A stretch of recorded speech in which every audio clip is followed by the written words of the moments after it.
अध्याय 4 देख रहे हैं इलेक्टोरल पॉलिटिक्स। इलेक्टोरल पॉलिटिक्स यानी कि चुनावी राजनीति के बारे में चर्चा करेंगे आज। अभी तक हमने ये देखा डेमोक्रेसी के बारे में, लोकतंत्र के बारे में, कि सबसे कॉमन फॉर्म जो है, जो आज के समय है, वो है लोग अपनी गवर्नमेंट को चूज करते हैं, रिप्रेजेंटेटिव को इलेक्ट करते हैं। इलेक्शन यानी कि निर्वाचन, ये एक तरीका है कि हम कैसे अपने प्रतिनिधि को चुनते हैं। तो इलेक्शंस क्या हैं, ये जरूरी क्यों है, निर्वाचन प्रक्रिया जरूरी क्यों है, क्यों ये इतनी जरूरी हो जाती है जहां तक कि लोकतंत्र का ताल्लुक है। और इस इलेक्शन में पार्टीज के बीच में कंपटीशन होता है। तो जब कंपटीशन हो रहा है तो क्या ये यूजफुल है, क्या ये कंपटीशन मदद करता है लोगों को या पार्टियों को, और कैसे हम असेस करेंगे, कैसे इवैल्यूएट करेंगे हिंदुस्तान में जो इलेक्शंस हैं उनको बैकग्राउंड लेके हम चलेंगे। क्या ये इलेक्शंस फ्री हैं, फेयर हैं, स्वतंत्र और निष्पक्ष हैं। फिर हम इलेक्शन कमीशन ऑफ इंडिया के बारे में भी बात करेंगे, कैसे election commission of India, Bharat का निर्वाचन आयोग, फ्री और फेयर इलेक्शन करवाने में मेन धुरी है। पहली चीज, एक एग्जाम्पल से शुरू करते हैं। सवाल यह होगा कि इलेक्शंस क्यों। इसका जवाब इस तरीके से लेंगे कि असेंबली इलेक्शन, विधानसभा के चुनाव हुए हरियाणा में। तो असेंबली इलेक्शन या विधान सभा चुनाव क्या होते हैं। विधानसभा हमारे 28 स्टेट्स हैं और 8 यूनियन टेरिटरीज हैं। तो जिस जिस जगह पे विधानसभा है, जैसे हमारे जो मेन पार्लियामेंट है उसमें लोकसभा, राज्यसभा है, जिसको हम केंद्र सरकार कहते हैं। लोकसभा राज्यसभा को मिला लीजिए। विधानसभा जो होती है वो स्टेट के गवर्नमेंट के लिए होती है। 28 स्टेट मैंने बताया। तो यहां पर शुरुआत इस बात की होती है, ये असली इंसिडेंट है। चौधरी देवीलाल साहब, 1987 की बात है कि एक इलेक्शन हुआ और ये विधानसभा इलेक्शन हुआ हरियाणा में।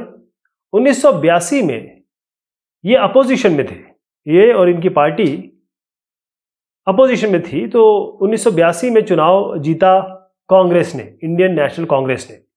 लेकिन 1987 में यहां पर उन्होंने एक पार्टी बनाई थी जिसका नाम था, जो स्ट्रगल फॉर जस्टिस, न्याय युद्ध का नाम दिया उन्होंने। और इन्होंने जो पार्टी जो बनाई उसका नाम था लोक दल। चौधरी देवीलाल इसके हेड थे। इलेक्शन हुआ और लोकदल और साथ पे जो उनके और पार्टी है जिनके साथ उनका गठबंधन था, उन्होंने इलेक्शन जीता। इंडियन नेशनल कांग्रेस भी थी लेकिन वो हार गई। फाइनली 1987 में इनकी सरकार बनना तय हुई।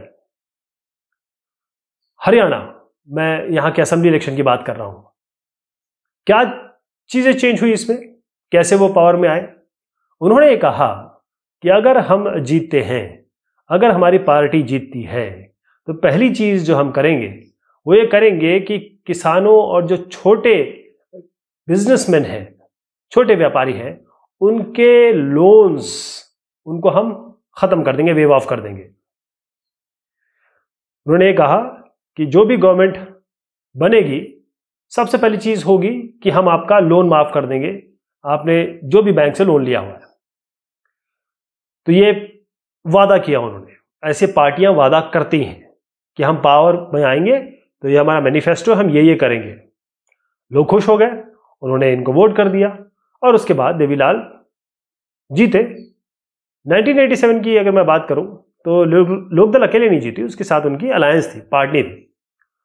90 में से 76 सीट, 90 में से 76 सीट हरियाणा की देवीलाल और उनकी जो साथ में पार्टी है उनकी जीत ली गई। इसका मतलब हरियाणा का जो पूरा स्टेट है वो 90 विधानसभा क्षेत्रों में बटा था, 76 जगह इनकी जीत हुई।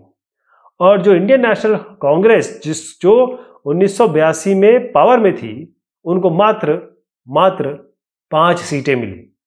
मतलब जिसके पास ऑफिस था, जिसके पास पावर था 5 साल पहले, वो केवल 5 सीट जीत पाई। यही ब्यूटी है लोकतंत्र की। उसके बाद क्या हुआ, गवर्नर्स होते हैं, एक स्टेट में गवर्नर होते हैं, मेन की फिगर होते हैं वो। उन्होंने चौधरी देवीलाल साहब को बुलाया और उसके बाद उनको कहा कि आप अपनी सरकार बनाइए, और उनको अपॉइंट किया चीफ मिनिस्टर। उन्होंने पहला काम क्या किया, जो उन्होंने वादा किया था कि जो बिजनेसमैन है, छोटे बिजनेसमैन है, किसान है, व्यापारी हैं, उनके लोन माफ कर दिए गए। 4 साल तक इन्होंने सरकार चलाई, 1987 से लेकर 1991, 1991।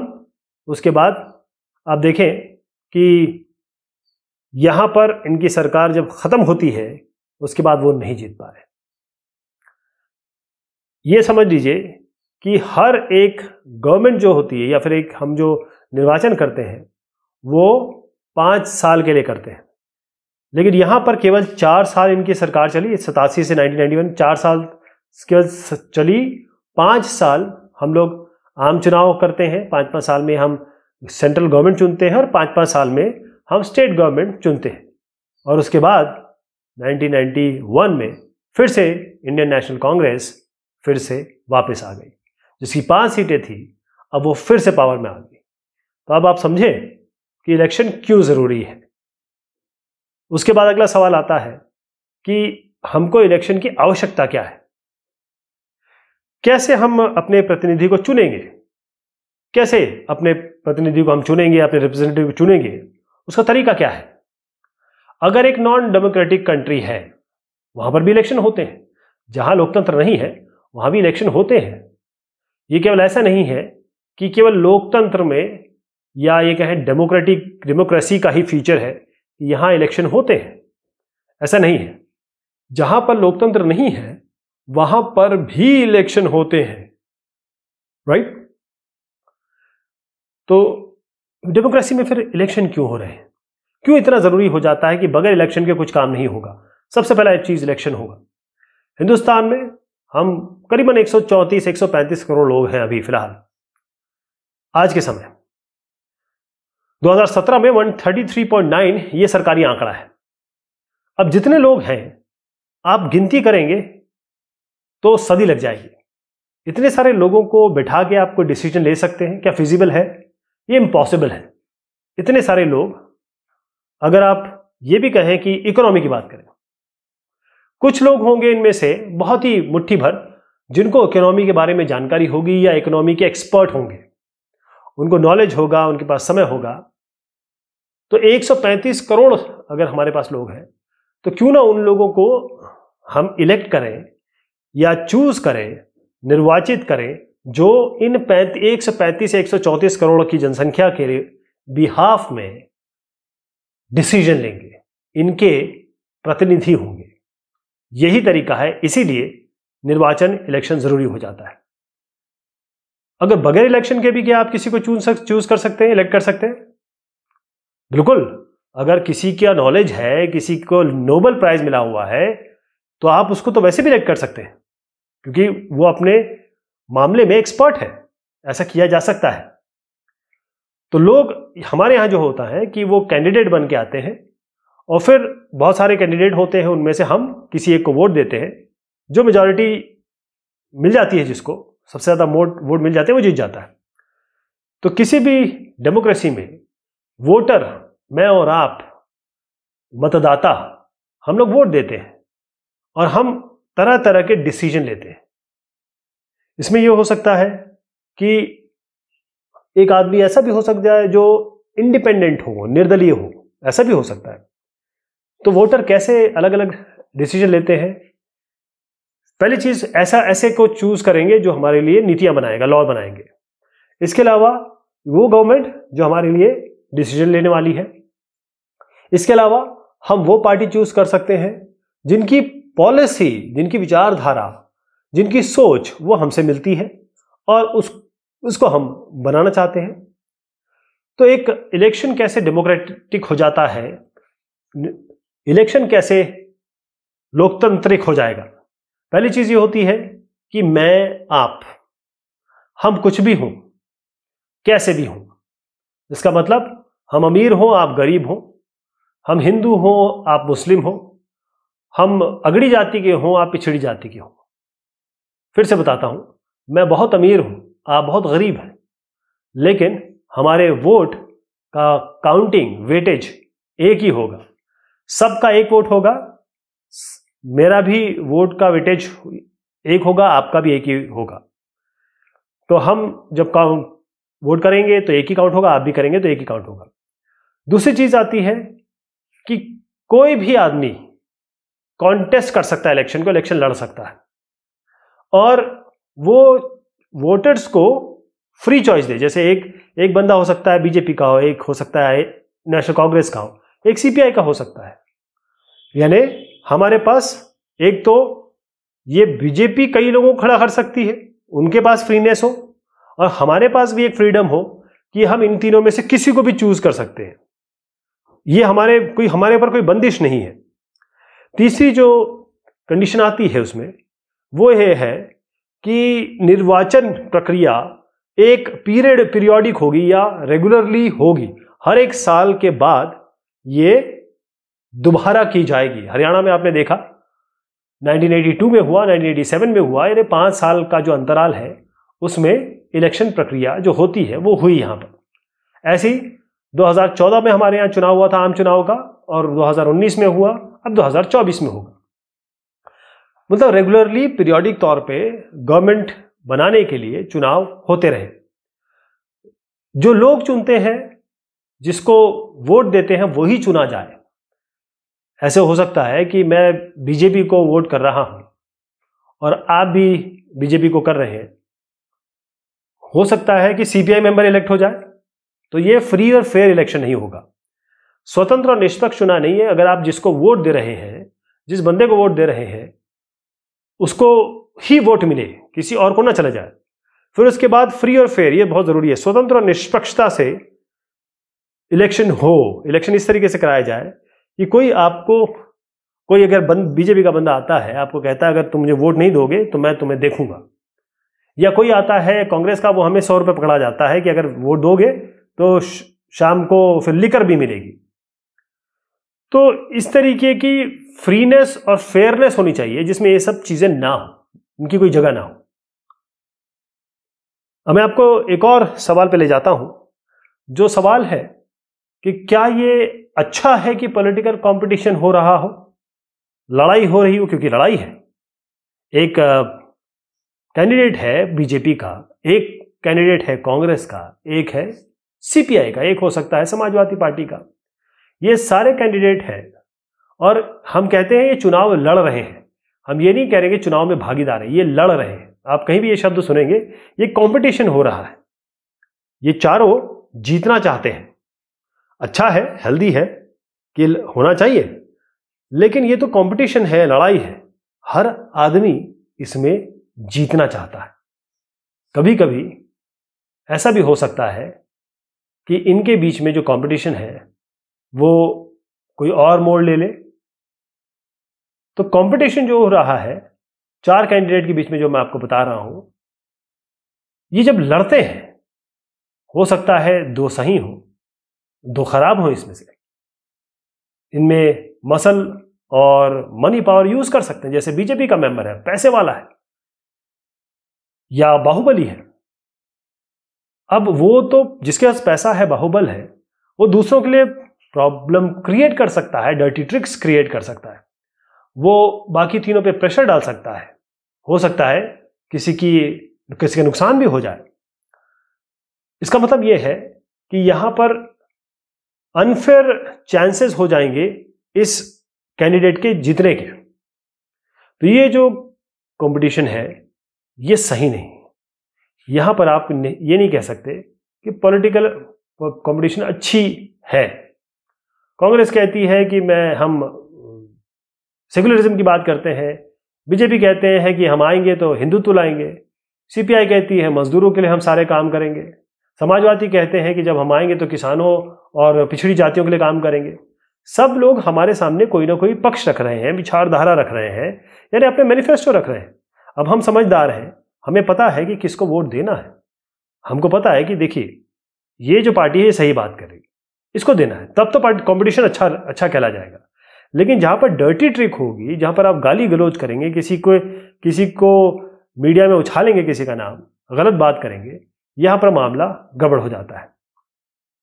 तो ये जो कंपटीशन हो रहा है, इससे क्या होता है कि पॉलिटिकल पार्टी और लीडर को इंसेंटिव मिलता है। देखिए कैसे हो सकता है बीजेपी वाला कैंडिडेट जीत जाए, अब ये इलेक्टेड हो जाए।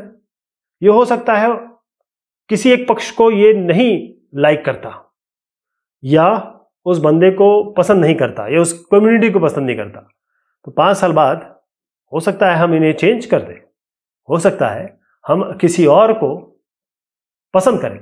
तो एक आदमी, एक कैंडिडेट जिसको हमने इलेक्ट किया है, वो हमारे लिए काम करता है, अगर वो नहीं करता है तो उसको कभी भी हटाया जा सकता है। वोटर के पास ये पावर है।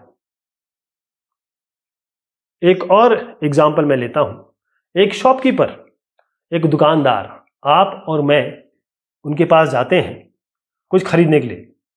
ये शॉपकीपर बहुत अच्छा आदमी नहीं है, ये बहुत बुरी बात करता है, ठीक से सुनता नहीं है, खराब सामान देता है और पैसे भी ज़्यादा ले रहा है, सारी चीज़ें कर रहा है।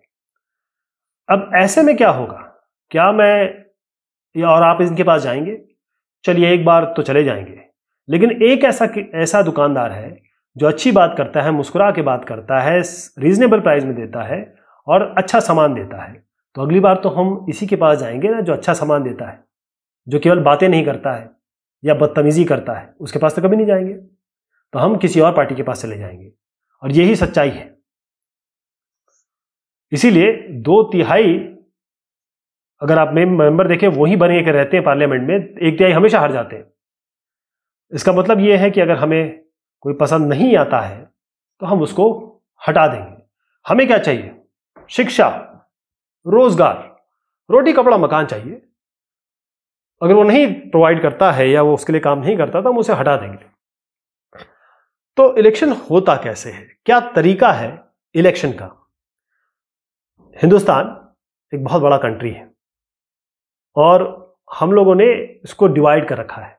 28 स्टेट हैं, 8 यूनियन टेरिटरीज है, स्टेट में फिर ज़िले हैं, फिर उसके बाद ज़िले में फिर और तहसील आती है, अलग अलग ग्राम आते हैं, गांव वगैरह आते हैं।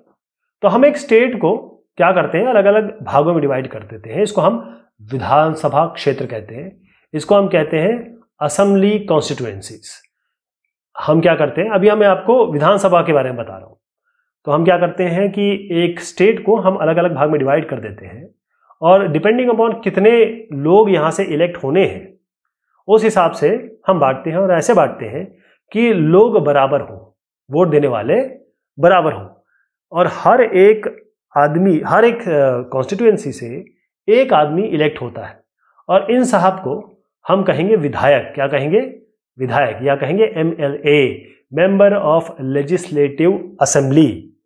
ये विधानसभा या लेजिस्लेटिव असेंबली, यहाँ पर इन सारे बंदों को प्रतिनिधित्व मिलता है इस बंदे के जरिए जो इलेक्ट हुआ है, या ये इनका नेता हो गया विधायक जो उस क्षेत्र को रिप्रेजेंट करेगा। अब चलिए हम पूरे कंट्री के बारे में आते हैं। तो जब लोकसभा की बात आती है तो पूरा देश अलग अलग भागों में बांटा जाता है, जैसे यहाँ विभाजित किया गया। तो इसमें यह होता है, बस ये समझ लीजिए कि अलग अलग विधानसभा क्षेत्रों को कंबाइन कर दिया जाता है, क्योंकि विधानसभा क्षेत्र छोटा होता है और लोकसभा क्षेत्र बड़ा होता है। तो विधानसभा क्षेत्र 2-4 मिला देंगे और इस तरीके से मिला जाएंगे कि इनकी पॉपुलेशन भी या इनके लोग भी बराबर हो। मतलब अगर हमारे पास 543 सीट्स हैं पूरी की पूरी लोकसभा में, तो 553 भाग इस तरीके से डिवाइड किए जाएंगे कि वहां से बराबर बराबर पॉपुलेशन हो, और हर एक आदमी जो आप वहां से चुनेंगे उसे MP कहेंगे, मेंबर ऑफ पार्लियामेंट। तो जनरल इलेक्शन, जिसे मैं कह रहा था आम चुनाव, ये एक ही समय एक ही दिन होता है। इसको हम कहते हैं और या फिर कुछ दिन के अंतराल में हो जाता है। इसको हम जनरल इलेक्शन कहते हैं, आम चुनाव। कि कुछ एक जगह हो गए, किसी दिन और जगह हो गए, तो यहाँ पर पूरे देश में एक साथ होते हैं ये। और फिर कई ऐसी जगह हो सकती है जिसको बाद में किया जाए, मतलब 1 या 2 दिन में करा दिया जाए, और रिजल्ट भी एक ही दिन में आ जाता है। आज इलेक्ट्रॉनिक वोटिंग मशीन का समय है, पहले बैलेट पेपर होते थे। अगर मान लीजिए कि एक साहब यहाँ पर विधायक हैं या फिर MP हैं, MLA कह लीजिए, विधायक कर लीजिए, अब इनकी मृत्यु हो जाती है या रिजिग्नेशन दे देते हैं, तो ये यहाँ पर का रिप्रेजेंटेशन तो खत्म हो जाएगा क्योंकि इनकी मृत्यु हो गई।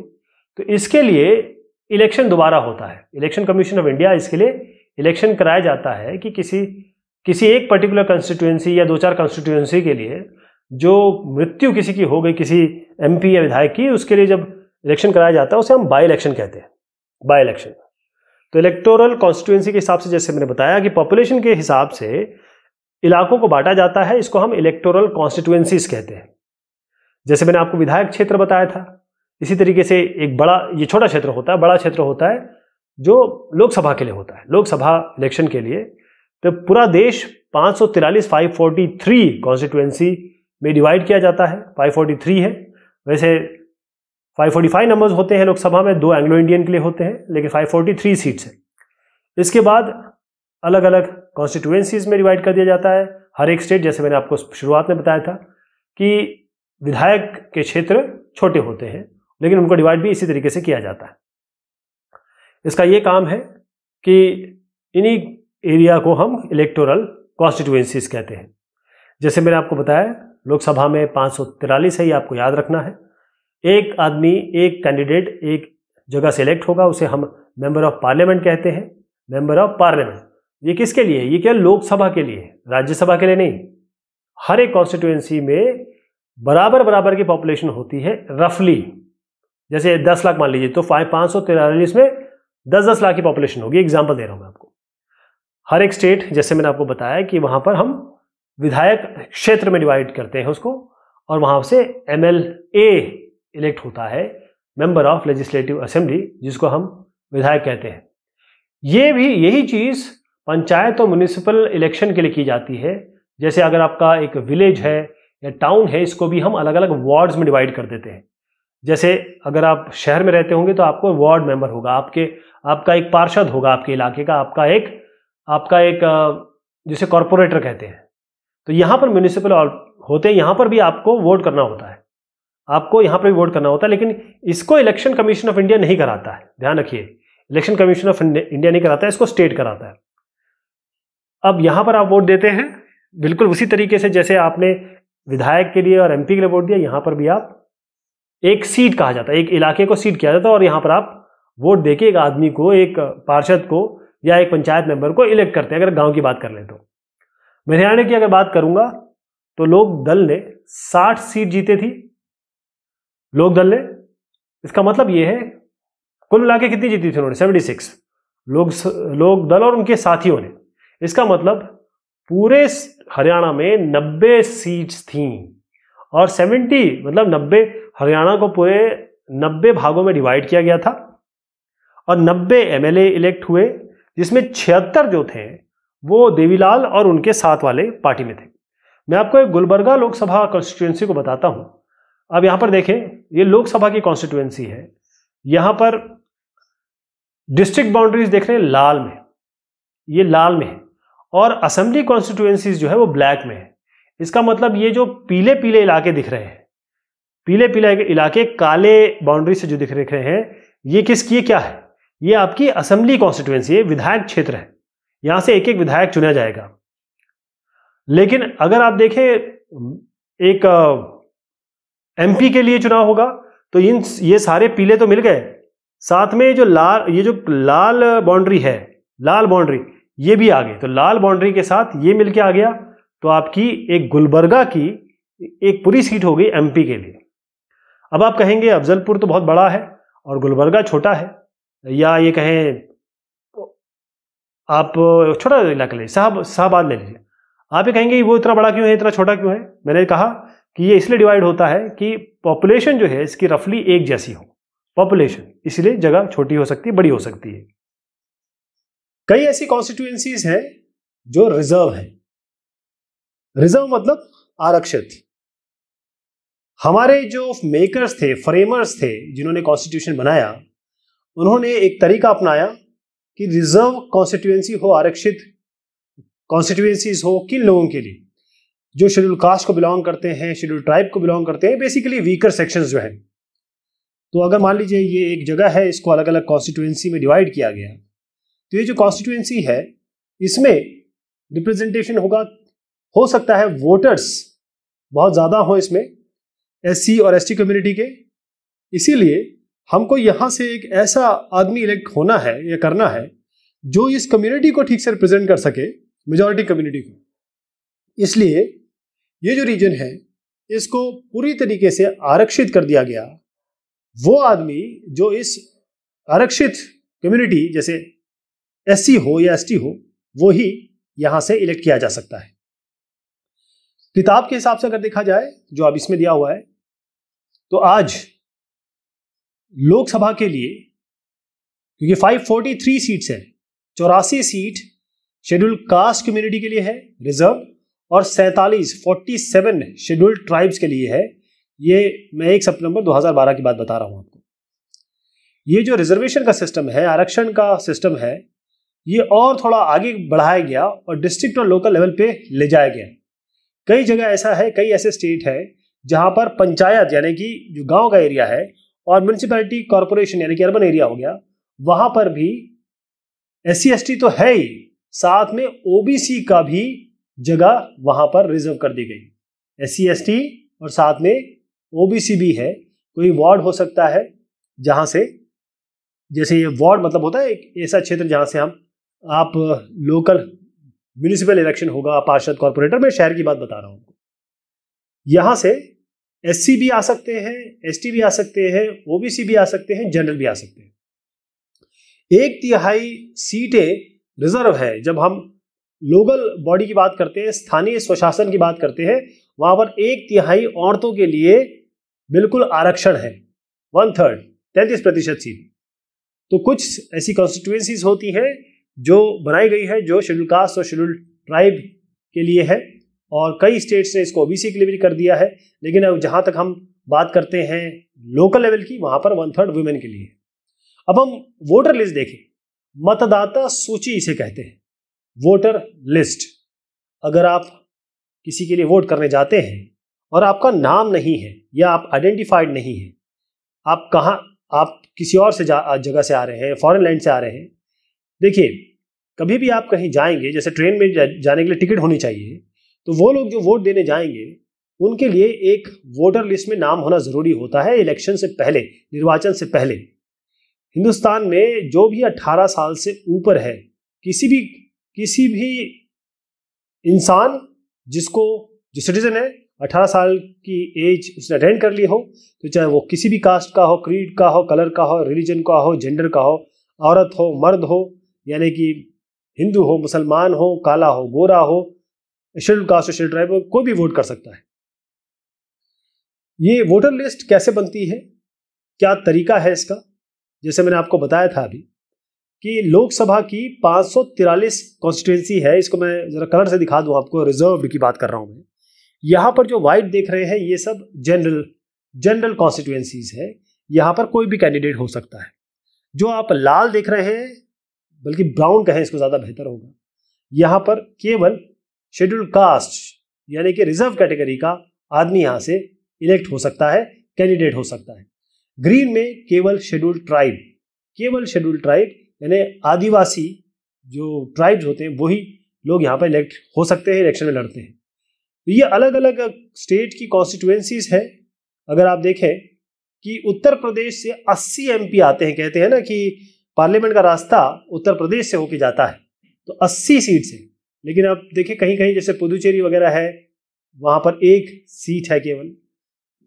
तो आंध्र प्रदेश में 42 है। इसी तरीके से 80 के बाद अगर आप देखें कि महाराष्ट्र में करीबन 48 है, तो बिहार में भी काफ़ी, आंध्र प्रदेश में 42 है, बिहार में 40 है। तो ये बड़े बड़े क्षेत्र हैं जिनको डिवाइड किया गया, क्योंकि ये बड़े बड़े राज्य भी हैं और इनकी पॉपुलेशन भी काफ़ी अधिक है।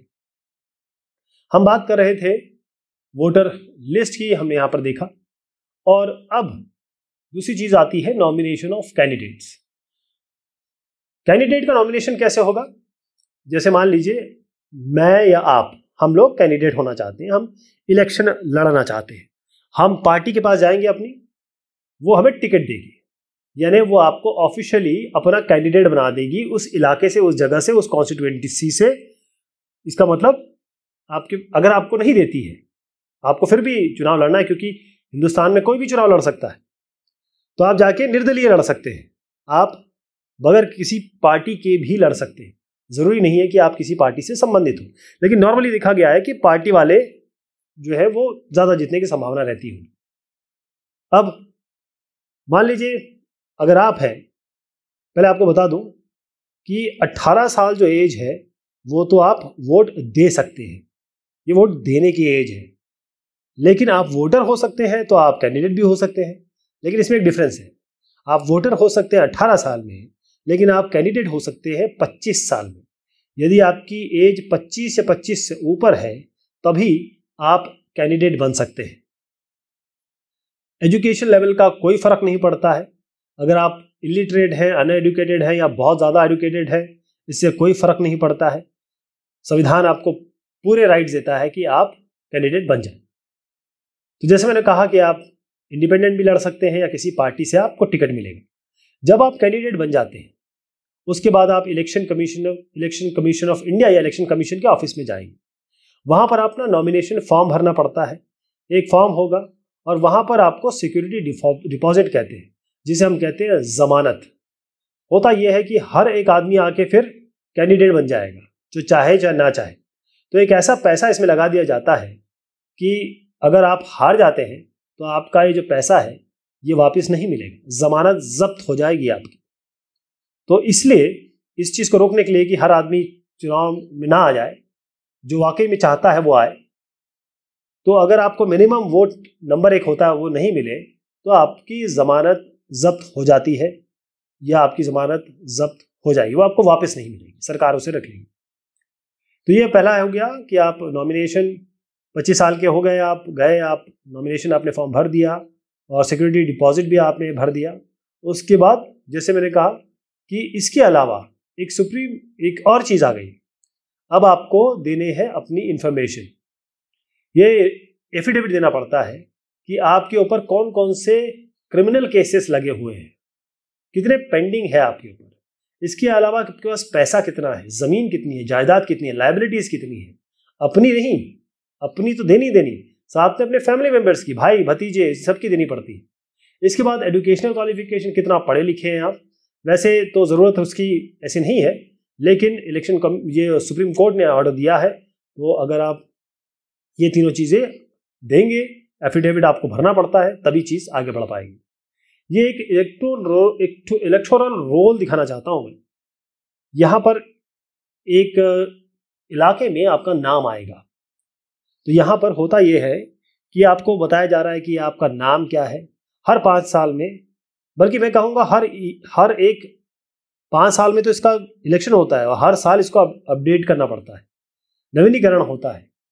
नवीनीकरण इसका 5 साल में तो नई तरीके से बनती है, लेकिन हर साल इसको अपडेट भी करना पड़ता है। क्यों? क्योंकि हर साल ऐसा होता है कि देखिए 18 साल, बहुत सारे बच्चे होंगे जो 17 साल के होंगे, वो 18 साल के हो जाएंगे। 2013 में थे 17, तो 2018 में आप 2014 में आए, 2014 में हमारे यहाँ इलेक्शन हुए थे, तो इसका मतलब आप बन गए, 18 साल के हो गए, तो आपको आपका नाम इसमें चाहिए, इस वोटर लिस्ट में आपका नाम चाहिए, है ना। पहले तो नहीं था, 2013 में नहीं था। तो इस तरीके से अपडेशन होता है। एक और चीज़ इसमें अपडेशन बहुत ज़रूरी हो जाता है कि होता ये है कि मान लीजिए आप एक रीजन ए में रहते हैं, आप चले गए किसी और जगह, माइग्रेट कर गए, तो ये वोटर लिस्ट में आपका नाम होगा। हो सकता है वहाँ जाके वहाँ पर भी आपका नाम आ गया, है ना, या हो सकता नहीं हो। तो पहले ये डुप्लीकेसी भी हो सकती है, या इसे कहते हैं डिस्क्रिपेंसी हो सकती है। अगर आप देश छोड़ के चले जाते हैं, अगर आप माइग्रेट कर जाते हैं, आप एमिग्रेट कर जाते हैं, तो फिर तो आप और कहीं और की सिटीजनशिप ले लेते हैं तो यहाँ पर आप सिटीजन नहीं रहे तो आपका नाम हटाना पड़ेगा। फिर होता है इलेक्शन कैंपेन। इलेक्शन कैंपेन क्या होता है? इसमें पार्टी और जो कैंडिडेट है वो जनता के बीच में जाते हैं, वो लोगों के पास जाते हैं, वोटर्स को रिझाने का काम करते हैं, उनको आकर्षित करने का काम करते हैं।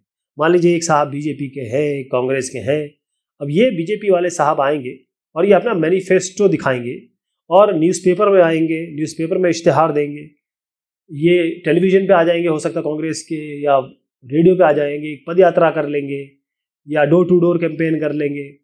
ये लोगों से मत की याचना करते हैं, मांगते हैं वोट। इलेक्शन कैंपेन इसे हम कहते हैं। तो नॉर्मली ये होता है कि 2 वीक दिया जाता है इलेक्शन कैंपेनिंग के लिए।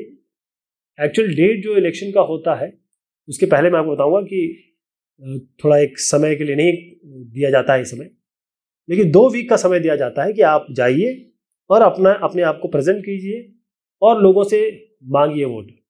ये 2 वीक के नंबर है, वैसे ऐसा होता नहीं है। 2014 का इलेक्शन जब बीजेपी ने जीता तो 2019 की तैयारी उन्होंने तभी कर दी थी। तो इसीलिए आप ये कह सकते हैं कि लोग हमेशा कोशिश करते हैं। लोग इसमें कभी कभी क्या करते हैं कि वो रिझाने के लिए वो स्लोगन का इस्तेमाल करते हैं, कुछ टैगलाइन का इस्तेमाल करते हैं।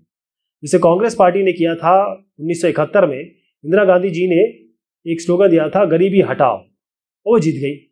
सेव डेमोक्रेसी ये जनता पार्टी ने दिया था कि लोकतंत्र बचाओ 1977 में। लैंड टू द टिलर ये दिया था लेफ्ट फ्रंट ने वेस्ट बंगाल में, उसके 1977 के असेंबली इलेक्शन में। फिर protect the self respect of Telugus ये एनटी रामाराव जी ने दिया था, टीडीपी तेलुगु देशम पार्टी आंध्र प्रदेश की, ये असेंबली इलेक्शन 1983 में इन्होंने दिया था। तो ये इस तरीके से स्लोगन होते हैं, कभी कभी हिट हो जाते हैं। 2019 में मैं भी चौकीदार और इस तरीके के बड़े फेमस हुए थे। लेकिन अब यहाँ पर मसला ये है कि हम उन लोगों के बीच में है जहाँ पर कुछ अच्छे भी हैं, कुछ बुरे भी हैं। कई ऐसे कैंडिडेट हो सकते हैं या कोई पार्टी वो कई चीज़ें नहीं कर सकते लेकिन वो करते हैं, उनको देखा जाता है। वो किसी को ब्राइब नहीं कर सकते, पैसा नहीं दे सकते, गुस्सा मतलब थ्रेटन नहीं कर सकते, डरा नहीं सकते कि पैसा दे दिया, शराब दे दिया, उस बहाने उनको कहा जाए कि वोट दिया जाए। पहली चीज़ तो ये हो गई। दूसरा ये है कि कास्ट और रिलीजन, धर्म और जाति के नाम पे वो वोट नहीं मान सकते। वो ये नहीं कह सकते कि मैं हिंदू हूँ, मैं हिंदुत्व फैलाऊंगा, मैं एससी हूँ, मैं आप ही लोगों का ख्याल रखूंगा, बाकी सब अगड़ी जातियों के साथ खिलाफ मैं ये करूँगा, ये आप नहीं कह सकते। गवर्नमेंट रिसोर्सेज यूज़ नहीं किए जा सकते। कोई भी पार्टी जो है वो अपना फंड होता है, उसका अपना पैसा वो उसको मिलता है दान के रूप में, वो अपना करे, गवर्नमेंट रिसोर्सेज यूज़ ना करे, कोई भी चीज़ गवर्नमेंट नहीं देगी। उसके बाद 25 लाख से ज़्यादा, अब मैं अभी की बात कर रहा हूँ, मेंबर ऑफ पार्लियामेंट जो है 25 लाख से ज़्यादा अपनी कॉन्स्टिट्यूएंसी में खर्च नहीं कर सकता। ज़्यादा से ज़्यादा 25 लाख। इस पे इलेक्शन कमीशन ऑफ इंडिया पूरा ख्याल रखती है। एमएलए 10 लाख से ज़्यादा नहीं खर्च कर सकता या कर सकती। अगर वो खर्चा करती है तो 10 लाख तक कर सकती है। तो अगर इनमें से कुछ भी ऐसा वायलेशन होता है तो इनके खिलाफ इनको कैंडिडेचर भी इनका निलंबित किया जा सकता है। इससे पहले कि एक्चुअल डेट, मान लीजिए एक्चुअल डेट हो गई, कोई मान लीजिए एक्चुअल डेट कुछ भी हो गई, उसके पहले इलेक्शन कमीशन ऑफ इंडिया ये डेट बताते हैं कि इलेक्शन इस समय होगा, इस दिन होगा देश में या किसी राज्य में। और उसके पहले वहाँ पर जब ये बोलते हैं कि भाई अब इलेक्शन होगा, वोटिंग एक्चुअल होने वाली है, यहाँ से लेकर एक मॉडल कोड ऑफ कंडक्ट लग जाता है। इसका मतलब आचार संहिता लागू हो जाती है। मतलब जिस दिन से उन्होंने डिक्लेयर किया तब से लेकर जब तक इलेक्शन नहीं होता उसे कहते हैं आचार संहिता लागू हो जाती है। जब उन्होंने डिक्लेयर किया, जब एक्चुअल होना है वोटिंग। मतलब कोई भी पार्टी जो है वो वर्शिप की प्लेस यूज नहीं कर सकती, यानी मंदिरों में मस्जिदों में जाकर इलेक्शन प्रोपेगेंडा नहीं कर सकती। गवर्नमेंट का व्हीकल, एयरक्राफ्ट, हवाई जहाज ऑफिशियल नहीं यूज कर सकते।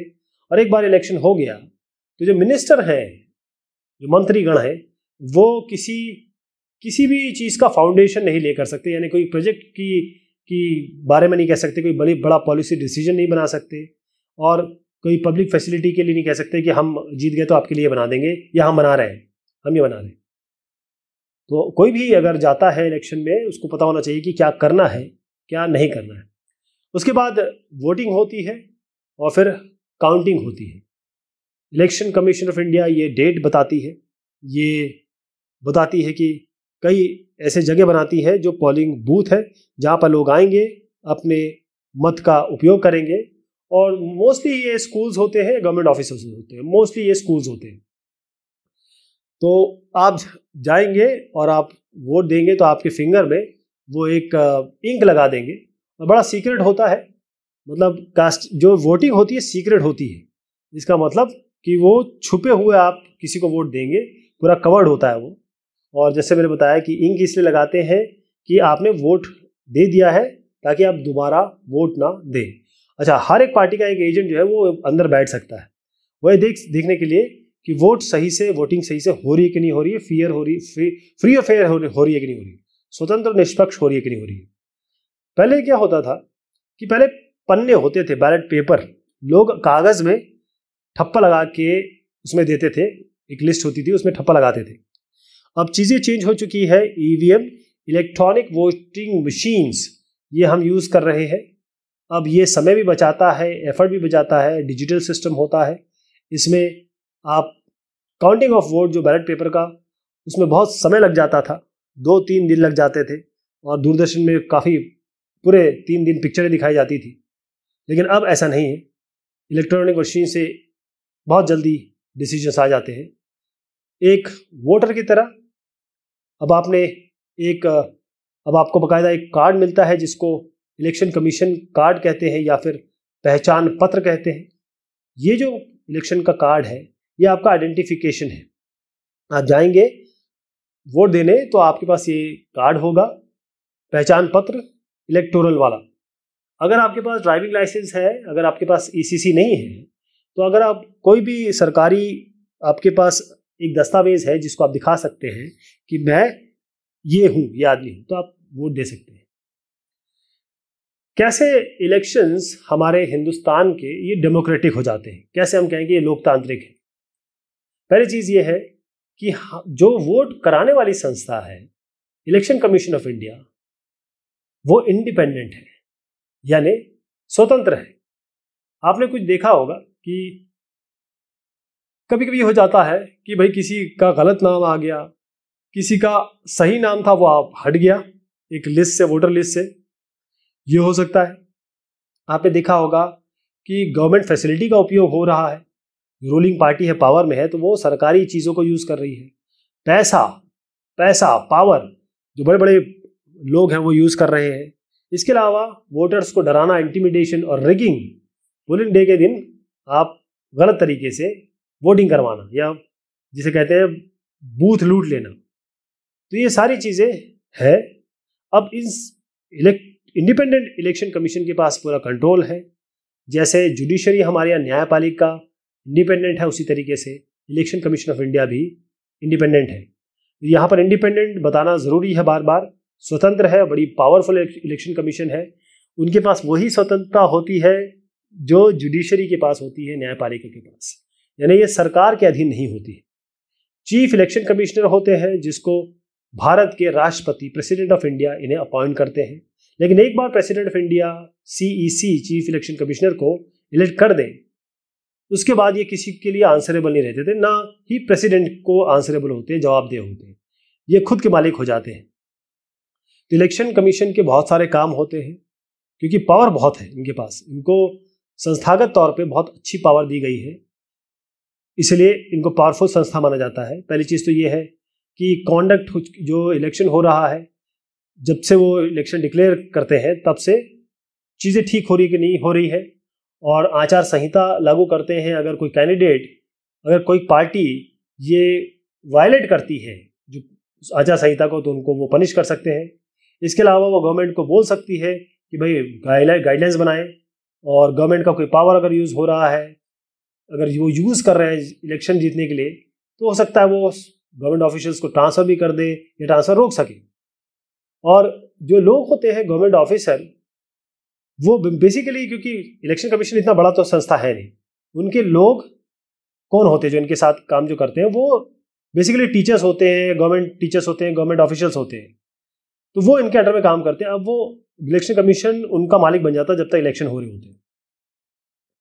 उसके बाद फाइनली एक्सेप्टेंस की बात आती है कि इलेक्शन आ गया, इलेक्शन हो गया, इलेक्शन का रिजल्ट आ गया, तो जब वोटिंग हो जाती है, मतगणना कहते हैं इसको, काउंटिंग ऑफ वोट्स कहते हैं। एक बार जब काउंटिंग हो गई, मतगणना हो गई, तब एक विनर का फैसला होता है।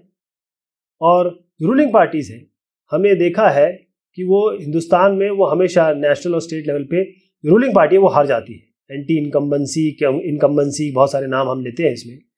अब देखें, half of the sitting MP MLA, मतलब 543 में से डिवाइड बाय 2 कर दीजिए, इतने आधे हार जाते हैं।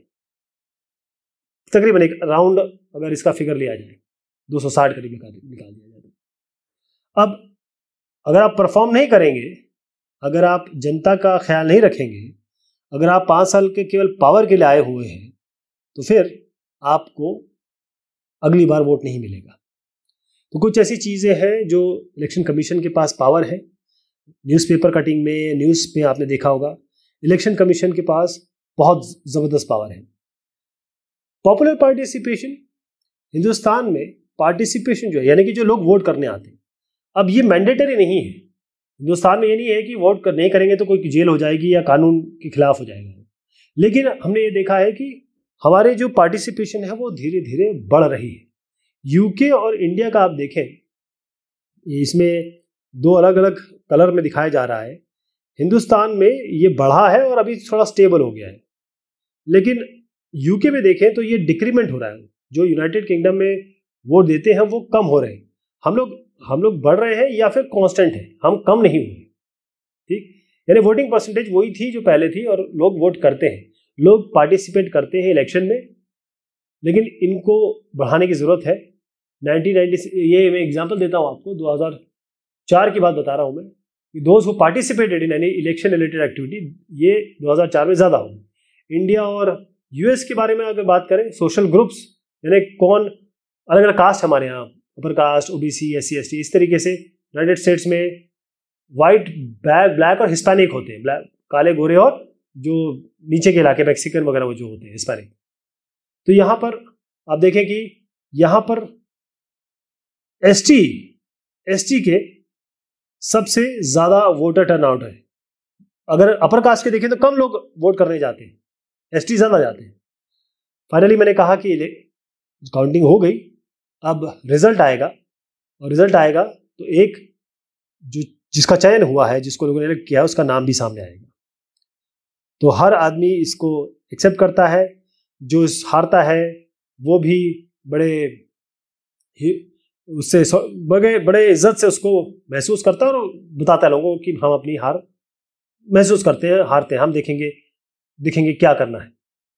अच्छा, एक चीज़ ये है कि अगर कैंडिडेट के पास बहुत पैसा है ना, और आप अगर जीत जाएंगे, ये हमेशा ऐसा नहीं होता, लेकिन उनके पास एक एडवांटेज ज़रूर होता है, क्योंकि वो मनी और मसल पावर की जो मैं बात करता हूँ, कि पैसा है, आप काफ़ी अपने आप को पब्लिसाइज कर सकते हैं, टीवी में बार बार दिख सकते हैं, न्यूज़पेपर में दिख सकते हैं, हर जगह दिख सकते हैं, आपके बैनर्स हर जगह दिख सकते हैं। तो आपके पास अगर पैसा है तो ये एक अनफेयर एडवांटेज तो होता ही है, लेकिन आपको लोगों के लिए काम करना पड़ेगा। एक बार जीतने के बाद ज़रूरी नहीं है कि आप अगली बार भी जीत जाएं। अब ये क्रिमिनल कनेक्शन की एक बड़ी दिक्कत वाली बात है कि जो टिकट दिया जाता है, मोस्टली हमने देखा है कि वो मेजर पार्टी जो टिकट देती है वो क्रिमिनल होते हैं। मतलब बहुत बड़ा परसेंटेज जो पार्लियामेंट में या विधायिका में आता है, वो मोस्टली उनमें क्रिमिनल चार्जेस होते हैं, और बहुत गंभीर रेप के चार्जेस होते हैं, किलिंग के चार्जेस होते हैं। कुछ फैमिलीज ऐसी हैं जो पॉलिटिकल पार्टीज के ऊपर टॉप पे है, उनके बच्चे, उनके चाचा, उनके ताया, वो सारे के सारे जो होते हैं, और कई लोग ऐसे होते हैं जो पार्टी से अपने बच्चों के लिए टिकट मांगते हैं, अपने लोगों के लिए टिकट मांगते हैं। तो ये फ्री एंड फेयर का एग्जाम्पल नहीं हुआ।